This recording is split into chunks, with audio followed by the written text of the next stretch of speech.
Welcome to the Podcast Discovery Show, the podcast that's about other podcasts, where every single week we dive deep into a podcast we recommended last week and we discuss it like a book club style discussion. And then at the end of the episode, we're going to give you another recommendation. Go out and listen to that one, and then we can discuss that one next week. I'm Kirk. And I am Zach. And this week, we're talking about a podcast called Hit Parade. So Hit Parade is a show by Chris Molanphy. He works for Slate, and he is putting out an absolute ton of content. Yeah. So he has essentially an article side of this podcast that's called Why Is This Song Number One? You have tons of articles about just highlighting specific songs that really, really make an impact on popular culture at any given time. You know, I'm looking at the front page right now. Mariah Carey, All I Want for Christmas Is You, finally got number one, and that was written last year during Christmas time, talking about The Weeknd, talking about maybe this year has a new Old Town Road, you know, also Post Malone, just anything that's kind of really hit it in popular culture. He writes about that on Why Is This Song Number One? And then he has his podcast side. In Hit Parade, literally his blurb is, Chris Molanphy, a pop chart analyst and author of Slate's Why Is This Song Number One series, tells tales from a half century of chart history. Through storytelling, trivia, and song snippets, Chris dissects how that song you love or hate dominated the airwaves, made its way to the top of the charts, and shaped your memories forever. And so basically it's just that. He breaks down major pop culture hit songs. And then he also, we figured this out because I posted the incorrect link on the show notes this week. With each episode, there's almost always what he calls the bridge. And that is where he has an interviewer that breaks down one element of the podcast. So the episode we're talking about is the White and Nerdy edition, which is all about parody. It's all about novelty songs. Yeah, he says it multiple times, and that's kind of his like distinction. And I think it might be like an industry term. And that's kind of the distinction. And one of the key figures, maybe the most prominent figure in this kind of discussion, is Weird Al Yankovic. Yep. And so the bridge for this episode is called Living in an Amish Paradise. And he talks to somebody, he interviews somebody that is very specific to Weird Al. And they dig in more to his story. So there's a lot of content that you can get if you appreciate the show, because he's just really highlighting all the different possible elements of it. And I will say, I did listen to this episode twice. And the second time I realized how many annoying songs were played in it. Oh, yes. And so if at any point you're like, I cannot hear one more ridiculous song, I am sorry. Because it definitely, I didn't realize how many novelty songs there were. How far back it went either. Well, I don't think I'd ever heard them consecutively. You know what I mean? Like you hear them, you know them, because you do know them.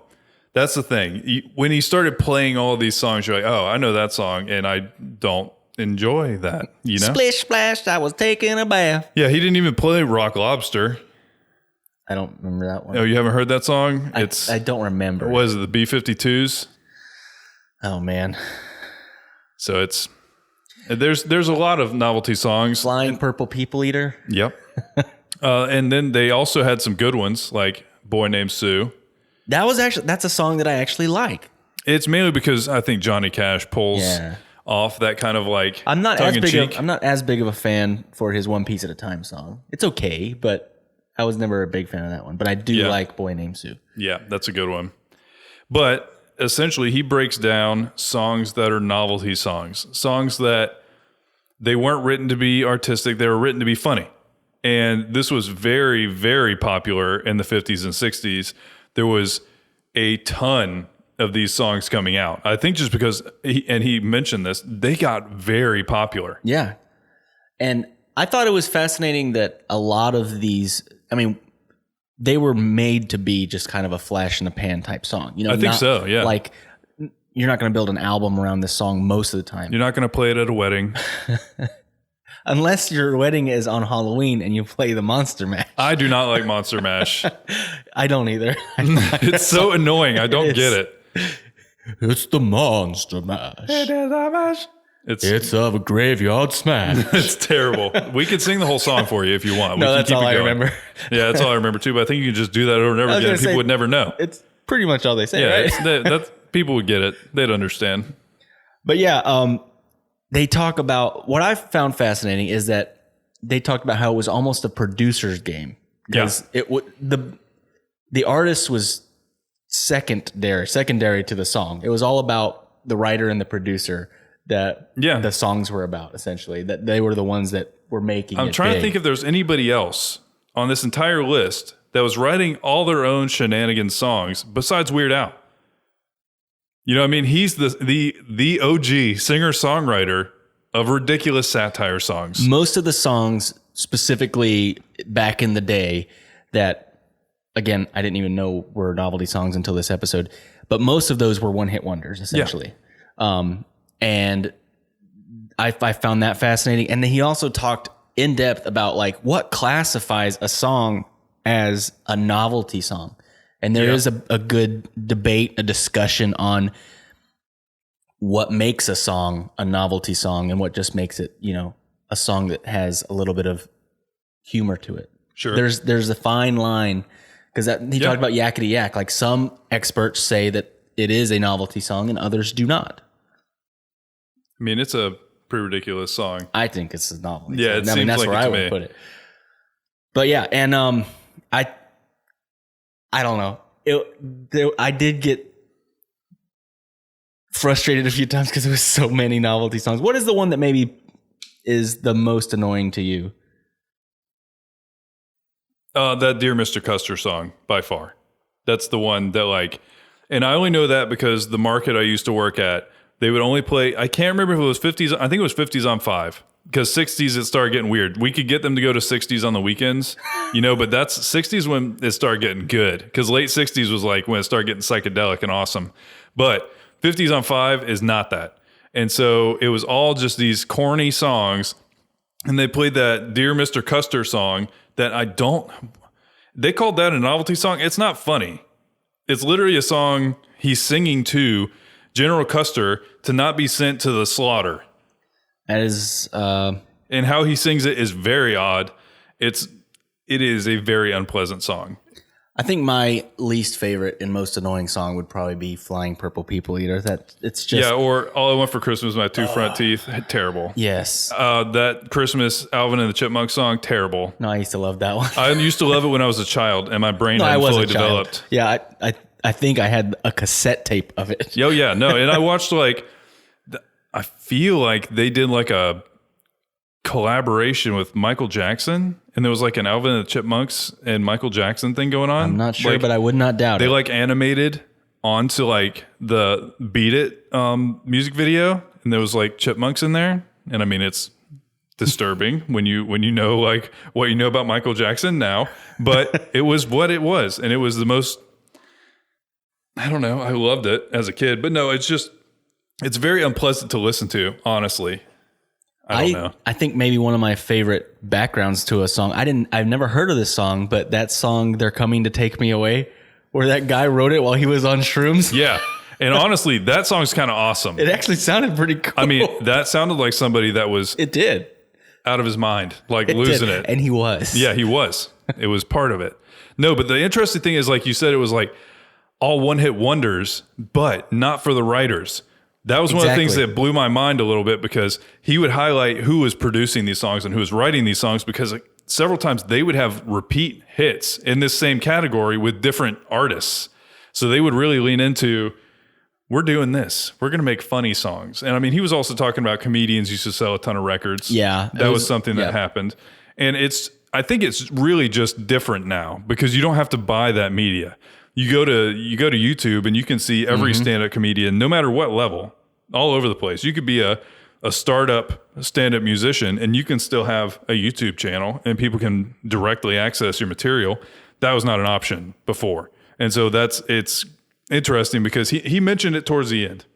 And that was another interesting part of the show, is that the Billboard charts are a little weird now because of how we're digesting media. Well, let's go ahead and talk about it now. We don't have to talk about everything in chronological order. They talked about how the Billboard charts previously, before YouTube blew up, they didn't count YouTube plays at all. I mean, I didn't even know they did that now. They should. It makes sense. They should, 100%. But now they count YouTube plays as basically the Plays. same. Yeah, play.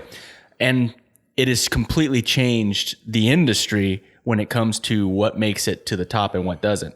Yeah. They talked about how What Does the Fox Say made it to like number one. Okay, can I change my answer on most annoying novelty song? That song is terrible. It made it number 6. I'm sorry. Or like, I love that song. You like that song? How? How? Or like Baby Shark? No, that song immediately gives me the anger shakes. I feel like it's, and I don't know, maybe that takes Alvin and the Chipmunks out of it. It's Baby Shark, at least, is for children. It's a child song. I think, wasn't What Does the Fox Say supposed to be for children too? It's basically on a Saturday Night Live type show is what it was by that's what those guys did, is that kind of stuff. Oh.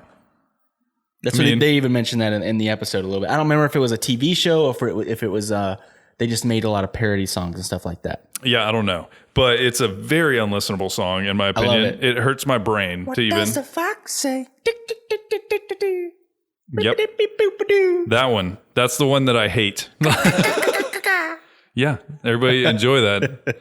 Because, that song is... Oh, it hurt my brain to even hear it. I think the only reason I love it is because my kids were really little when it came out and was popular, and I have vivid memories of my small children dancing to it and it was like the cutest thing ever. Oh, okay. Because they were little. And it was, I think I have a fond memory to it. Okay, that's fair. I accept that. You have a fond memory to a terrible song. Yeah, no, it is a terrible song. I will agree with you. I'm just messing with you. But yeah, that was crazy. And they even we'll talk about it a little bit more when we get into Weird Al when he talked about that. But they talked about how, I will say, Weird Al was very smart in almost all of the things, all the decisions. In like made. Always, yes. I mean, the fact that he's like, oh, I can get a lot more plays on YouTube by making videos. And so he would make the music videos and the songs in tandem together. Like make a song with the purpose of making a good video. And it was just... Honestly, Weird Al's story is just the wildest thing. Nobody has ever done what that man has done. This is one of those outlier stories. Oh, you know what I mean? Oh, yes. Because when he started doing what he was doing, there was a craving for that kind of ridiculous, stupid music. Yeah. And there was a show that highlighted it. I forget what the name of the show was. But it was basically this guy would highlight only novelty songs.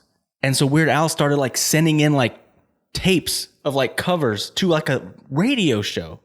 And that's how he got discovered, essentially. Can't knock the hustle. Him and his accordion. Yeah. That's the thing. He plays accordion. He's like in every one of those songs. He does like accordion covers. It makes ridiculous. No sense that he's had a 30-year career doing it. I have the opposite of What Does the Fox Say? I get triggered every time I hear White and Nerdy. And the reason is when I went to college and I was living on campus, I had a roommate that was a super nice guy. I'm going to preface it with that. But that's usually what comes before something that's hey, this guy annoyed me so bad story. He was a missionary kid. Like he lived with his parents who lived in Singapore his whole life. Always homeschooled, basically no interaction with other people. And the only music that he would ever play was that album and specifically that song on repeat. What? And that was the only thing he listened to was Weird Al. He would only listen to White and Nerdy. And mainly White and Nerdy. Yes. I was like, Phil, I'm like, because I was like at my desk trying to do homework. I'm like, dude, if you turn that song on one more time, I'm gonna deck you. I'm going crazy because he would play it back to back. Like no one does that, but he did. That is, yeah, and especially in that song. Like, I don't know. That's it. Interesting is maybe a word for it. I don't know how you can do it. Okay, first of all, I will admit that when I think I was like 12. I had one of those Weird Al CDs they talked about. Oh, yeah? Yeah, I can't remember which one. It was the one with Beat It on it, like one of the big ones. So that one triggers me in a bad way, but I also have a fond memory of Weird Al stuff too, specifically Eat It. When I went to elementary school, they had a morning show, a CCTV essentially thing. They would do it in the mornings. You talk about the weather, do the Pledge of Allegiance and stuff like that. It was elementary school. And I was one of the sound guys. And those were the songs we were allowed to play like as the intro music. Was Weird Al songs? Yes. Only Weird Al. That's the only acceptable answer. And so that was my introduction to Weird Al, actually, was in elementary school with the morning show. I wasn't good enough to be one of the hosts. I was the guy that did the sound stuff. See, he was practicing for what he does now. It's a lifetime journey to here. This has been my dream. Since I was mixing Weird Al for all the elementary kids in school. No, but I don't know why I got into it for a while. I thought it was funny. It is funny. And it is funny. Yeah. But the thing is, to me, it's funny to listen to once. Yeah. And then I'm over it and I don't want to hear it anymore. Yeah. And I mean, I also wasn't really like journeying into music. I wasn't looking for new stuff really. I would kind of hear something. I think that's a lot of times how this happens, especially when you're a kid. You just are exposed to it at one point. You hear the song one time and you're like, oh, I like that. And you just want to listen to it over and over again. I like that song and you want to hear it. And that's why Old Town Road, every single little kid knows that song. They really do. If you put that song on, you just put on the little kid banger of the United States in 2019. Like every single one's going to start dancing. They know all the words. It's like, they know it. For my kids love to do like shows. Like they will be like, okay, all the parents at a birthday party or something, all the parents, you got to sit down. Me and Mason have a show we're going to do. And on somebody's birthday, I don't remember if it was my son or daughter's, but they did this whole choreographed dance to that. And I felt very uncomfortable because we were playing this and all the grandparents are there and I could see them getting all triggered and stuff. And I'm like, oh God. Mason is on Leah's back riding her like a bucking bronco. I mean, no, they're fine with it. But it was funny. That's kids. Yeah, no, You're not wrong about it. I made a music video to Beach Boys when I was a kid. What song? I Get Around. Round, round, get around. I get around. Yeah, and they talked a lot about how even TV started to delve into novelty songs like SNL and the Blues Brothers. I thought that was fascinating. And they started as like a warm-up band for the audience all the way to the point where they ended up having movies, And I mean, have you seen Blues Brothers? I have not. You should watch that movie. It's got James Brown in it. It's got Aretha Franklin in it. It's not like a joke movie. It's really good. I mean, it's hilarious too, but it's very good musically as well. And then I don't know. I didn't watch any of the other ones where it was John Goodman, not John Belushi, but the first one's good. And in that movie, they literally had a cocaine budget. Oh, I think I've heard that. Yep. That's interesting. Welcome to the 80s. God. The 80s sounded special. Yeah, it was different. I mean, it was a wild crew, really, when you look at like John Belushi and then Princess Leia, Dan Aykroyd. Yeah. So yeah, that's a great movie. You should watch it. And just know that there was a lot of cocaine on that movie. They'll be like, hey, look. It wasn't in the movie. It wasn't included in the final They must have taken a break right there. Yeah. They seem so much more awake. So was there any songs that you felt like weren't included in this list? And first one that jumps into my brain is Gangnam Style by Psy. Yeah. And I mean, honestly, I don't know what the lyrics mean. I don't know what that song is about. Do you? It's about a girl that has like a certain style. She's kind of like hip and stuff like that. I do know that. That's all about all I know. It means something, but in that general area. Okay. I've heard it explained once before, but I don't remember very well. I just have no clue at all. And so Mambo number 5. Oh gosh, I don't Anybody? like that song. Mambo number 5. That song sucked. It was Lou Bega. Yeah, Lou Bega. And okay, if you think Mambo number 5 is bad, Lou Bega in the past like 5 years has put out another song, and it makes Mambo number 5 look like a song by Mozart. It is unwatchable. Terrible. I think you played it to me before. I maybe did because it hurt my brain to even experience it. Now, one that they didn't mention, and I think a lot of people don't know that you've exposed me to, that I think everyone should be exposed to, is Pen Pineapple Apple Pen. Is that a real song? No, okay, it's not. I want to know the background to that video. But for anybody listening, go watch Pen Pineapple Apple Pen. Non sequitur, just go watch it. No context. It's amazing. It is amazing. It's something. It is something. I don't know how to describe it other than it's interesting. My kids love it. Yeah, do they? Yeah. Every now and then. How's your wife feel about it? She didn't like it. Yeah, okay. Makes sense. But every now and then my daughter will sing the song just to get it stuck in my head because she knows it'll get stuck in my head for hours. PAP. Pen Pineapple Apple Pen. It's good. There's a lot of songs by Psy that are like that. There's another one called Daddy, and that is Mason's new favorite song. That song bangs, man, but it's also ridiculous. That's what he does. The bridge is a lady saying, "Ooh, where'd you get that body from?" And then he's like, "I got it from my daddy. I got it from my daddy." He's got a music video that goes along with it that is just like freaking all of his other music videos. They are ridiculous. There's a small child that has his real face on it, so it's very disturbing. It's very unsettling. And then they have him as an old man, and then they have him regular. And so he's like, grandpa. All the different stages of him. No, it's like they're all dancing the same because it's him. It's him, yeah. Oh, it's so good and so bad at the same time. Sounds really weird. Now we have to watch it after this. I have to expose it to you. I mean, I don't really want that. It sounds like, actually, it's probably fine. Like, that's the thing. I honestly don't mind most of these like novelty songs like once. It's like, oh, okay, that's really goofy that someone spent that much time and effort to make that. But I don't know, when did Weird Al hit with White and Nerdy? It was like right around the teens, or like the 10s, right? Like 2010s, like right before or after? No, it was before that because when I was in college, it was in 2007.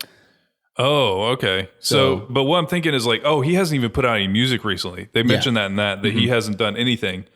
And I'm curious, and I mean, they did kind of include Old Town Road because it kind of was gimmicky.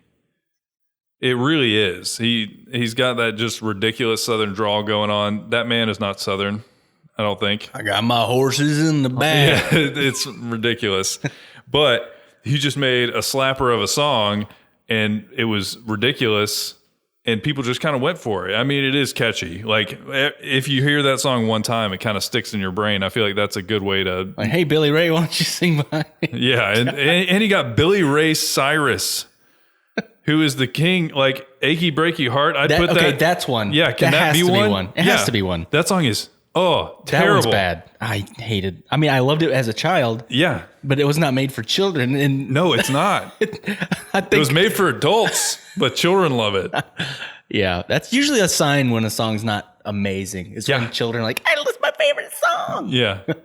Especially small children. Yeah, play Stairway for a child sometime. They're going to be real bored. No, but it's more just interesting to see how some of these songs really achieve high levels of success. And honestly, you should definitely check out this episode because it's got just tons of detail about a lot of the like kind of cultural stuff, the zeitgeist at the time these songs were released, how people took advantage of these starting to gain popularity. And that's why it just kind of snowballed into really big in the 50s and 60s. And then honestly, I feel like you can kind of like put songs in that novelty category now, but there's one dude who's doing that the way that they were doing it, and it's Weird Al. And he is one of the only ones that would do like a parody song where he would take a real song and make it his. Yeah. And what I loved about the way he did it is he always tried to get the blessing of the real artist. Yeah. To the point where, it took a lot of work and stuff, but he got Michael Jackson's blessing on the other. They did mention that, what was it? LL Cool J? No, Coolio. I get those mixed up all the time. That's fair. They both have cool in the name. Yeah, they're both cool. Cool in the gang. That's it. No. Yeah, cool in the gang. That's it. So Coolio did not like him doing Amish Paradise or whatever. Yeah, he had one called Amish Paradise that was a parody of Gangster's Paradise, which was, and I mean, to his point, his was about growing up in like low income, and like he was trying to like make a point about something. Although I never really considered like Coolio like a voice of a generation or anything, but he was trying to say something. And then Weird Al makes a ridiculous song that's like Amish rapper, an Amish rapper song. Technically, White and Nerdy was too. I didn't know that until they mentioned it. Yeah, but Right and Dirty is not. That's like, oh, I got stuff in my car and the cops tried to get me. That's not like Gangster's Paradise. You see what I mean? That was like a commentary on like that life, where Right and Dirty is like, oh, the cops are trying to get me. I'm a tough guy. It was different. I felt like those are very different like classes of songs. But yeah, no, and he even like because he did the Nirvana cover. Yeah. That literally the whole point of that song was he just like, you can't understand what he's saying is like the thesis of that song. He's that like, was the Grammar one, right? What? The Nirvana cover. The Grammar one. There was a song that he did that was about grammar. It was so stupid. No, I don't think it's that one. What is the Nirvana one? He did Smells Like Teen Spirit, but I think he just called it like Smells Like Nirvana or something. And then he just like says like, you can't understand what I'm singing. He's like, I'm yelling and I'm screaming, but you can't tell what I'm singing or something. God. And so the whole thing was essentially just making fun of that grunge thing. But he covered somebody who was definitely serious about what he was doing. Yeah. He did that multiple times, and he sometimes ran into trouble. But in the end, it's a pretty great show. And he does a ton of stuff digging into how shows become really popular. You mean songs? Yeah, shows, yeah. How songs become really popular and how the culture is around it. How it was able to do that and what people were looking for and other things like it. And he really explores it. The first episode that I listened to of this show was about Lady Gaga, because she always, how do I say it? She was born this way. She always irked me. Like her, and I knew it was a character, but it always bothered me. Like, it was just like every time she did something, it was like, gosh, you're just so over the top, and it drives me crazy. And he actually dug very deep to her past and, where she's at now. And like whatever that movie she was in with Bradley Cooper. A Star is Born. Yes. And it was fascinating story, a fascinating episode. But I thought this one was a little bit more fun. So, but this is a great show. Like, that's what I'm saying is I've listened to other episodes where he digs deep into why did this become such a big deal? Like, because apparently Lady Gaga is the reason that we have like the techno type music that's on like mashups on pop radio, because that was not a thing before hers made it. Like the song that before that was the one that was on like Guitar Hero. I forget what it was called, but it was like there was one song that made it on Top 40 radio. Freebird. That was not it. But anyway, it's a great show. Hit Parade's a great show. I love how the host will say sometimes really funny stuff, but he does it in such a deadpan way that it's even, to me, it makes it even funnier. Yeah, it's pretty amazing that he never breaks. Either that or he cuts the break, because he takes it very seriously. And the guy is absolutely steeped in this knowledge. Seriously, check out Slate. You can literally look up his name and you can find all the different stuff he does. And he puts out a lot of content. So if you like this type of thing and you want to explore just really, really popular songs and artists, he has a ton of stuff for you. So yeah, that's Hit Parade. So now I've got a new discovery for you for next week. And it is out of this world. Is that a pun? It's a podcast called Casual Space, and it's about space. It's hosted by Beth Mund, and I found this podcast in Podcast Magazine, which is a new what do you call it? A magazine, but publication, a new publication that started not too long ago, and they like to spotlight shows that are a little bit under the radar. And this is one of the ones that I saw in there. I'm like, ooh, this sounds interesting, because Beth used to work for NASA. She doesn't anymore, but she used to work for NASA herself. She was the public affairs officer for NASA. Okay. And now she's kind of doing speech writing and public speaking and stuff like that. But she went to space camp. She's always had a passion for space.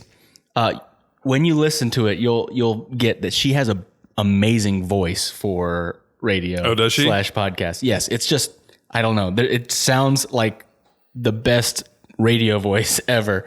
But she was even one of the people that was working at NASA during the Columbia disaster. Oh, man. And so, I mean, she's been there through thick and thin.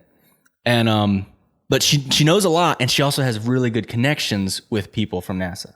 So she doesn't just talk about space. She has experts on the show that are still working at NASA. She interviews astronauts as well. That's awesome. Yeah. So, I mean, that's nuts to me. And then she has a quote on here. She says, "I've been a space enthusiast my entire life. Working at NASA gave me a front seat view of how space exploration and exploration in general is such a crucial element in how we progress and move forward. The abundance of benefits we have implemented here on Earth as a result of our nation's space program is just the beginning." So she's a very thoughtful interviewer. She's very generous to the people she's interviewing. She gives them a lot of space to be able to really talk about their thing, their stuff, their expertise. And the episode that I'm recommending is episode 70, Space Technology and Exploration with NASA's Debi Tomek. So Debi Tomek is, let me see what she is. She is the Deputy Director of the Space Technology and Exploration Directorate. So she is like over the new technology that they're implementing right now. And did you know that by the end of this month, we're going back to the moon? I did not know that, but I learned. That's awesome. Dude, this episode, you have to, if you like space at all, you have to listen to this episode of Casual Space because it will get you so excited about space again. Because you kind of, when they stopped sending space shuttles and stuff like that, I would still go outside and watch the SpaceX launches and stuff like that. But it was okay, they're sending a satellite for some company that needs more GPS power or something. Well, I mean, he's been doing Starlink a lot right now. Yeah. I mean, there's really cool stuff. And what I like about what we're doing now is we're working together. Like there's this synergy of NASA's working on the technology and like SpaceX is working like on the business end. So that it works hand in hand. But this is a very fascinating episode about the future of NASA and what we're doing. We're going to the moon soon, and the reason we're going there is because we are going to start colonizing. Like, that's the purpose of going there. It's not just to like, oh, we're going to go there again. We left some we left something up there. We got to go pick it up. We left that flag up there, and we want it back. It's a historical monument. So yeah, go check out Casual Space episode 70, and we will talk about that episode next week. Sounds good. And remember, there's always more to discover. Thank you for listening to the Podcast Discovery Show. We have a few things we'd like to tell you. First, we would love to hear from you on Twitter at the PDS Official or in our Facebook group, the Podcast Discovery Club. Secondly, leaving a rating or review on iTunes helps tremendously in giving us visibility and also visibility to the podcast that we recommend. You can also check out our Patreon page to get exclusive bloopers, old episode archives, and other exclusive content while supporting the show. Finally, seriously, get in touch. We'd love to hear from you about what you love about podcasts. And thank you for being a part of all of the things that we do. This was a podcast from the Podfix Network.